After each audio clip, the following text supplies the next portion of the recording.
Alla manifestazione per la pace ha assistito anche una delegazione del Partito Democratico con in testa il segretario provinciale agrigentino Simone Di Paola, l'ex assessore della Giunta Filetto Gerlando Riolo. L'occasione è anche servita per fare il punto sulla situazione politica del partito di Enrico Letta in provincia di Agrigento in vista dei prossimi appuntamenti elettorali e comunali e regionali, anche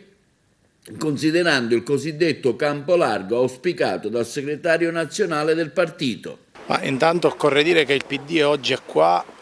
per difendere il diritto dell'umanità a costruirsi un futuro di pace. Il Partito Democratico non può che essere presente laddove si richiamano quelle grandi idealità, quei grandi valori che ne fanno una grande forza di radicamento popolare. E quindi oggi era doveroso da parte mia essere qua a rappresentare l'intera comunità provinciale del Partito Democratico. Il Partito Democratico in provincia di Agrigento è una grande risorsa, una grande miniera di risorse, di intelligenze, di idee,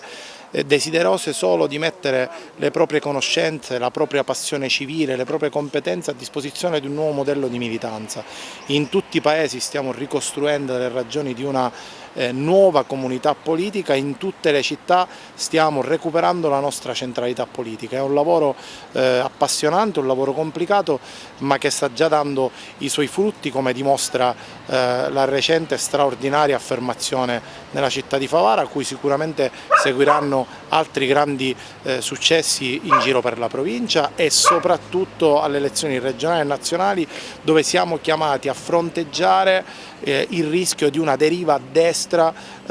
sia in Sicilia quanto nel Paese. Quindi lei capisce che le sfide che ci attendono sono tantissime, numerosissime, ma l'enorme patrimonio di intelligenza e di passione civile che il partito mette a disposizione di questo territorio mi fanno assolutamente ben pensare. Si fanno i nomi già della Chinnici e dell'europarlamentare di Lampedusa come probabili candidati alla regione?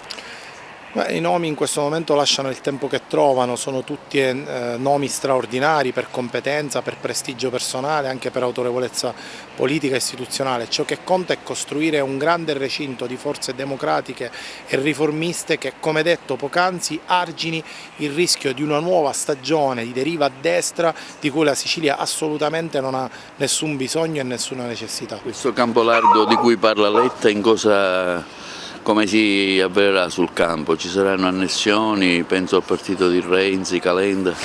Guardi, più che le sigle, il campo largo di cui parla il segretario nazionale rappresenta una grande opportunità per il Paese e per la Sicilia, in un contesto nel quale le dinamiche politiche regionali e nazionali stanno sempre più registrando uno schiacciamento verso la destra estrema di quella che un tempo fu la coalizione di centrodestra, lascia delle enormi praterie nel mondo moderato, nel mondo delle professioni, dell'imprenditoria, delle partite IVA, che insieme alla sinistra progressista e riformista può costruire le condizioni per un grande patto politico e sociale di riscatto della parte migliore del Paese. E io penso che il campo largo di cui parla Enrico Letta offra una grande speranza e una grande opportunità per poter restituire una stagione di buon governo alla Sicilia e all'Italia, e noi in questa direzione stiamo lavorando.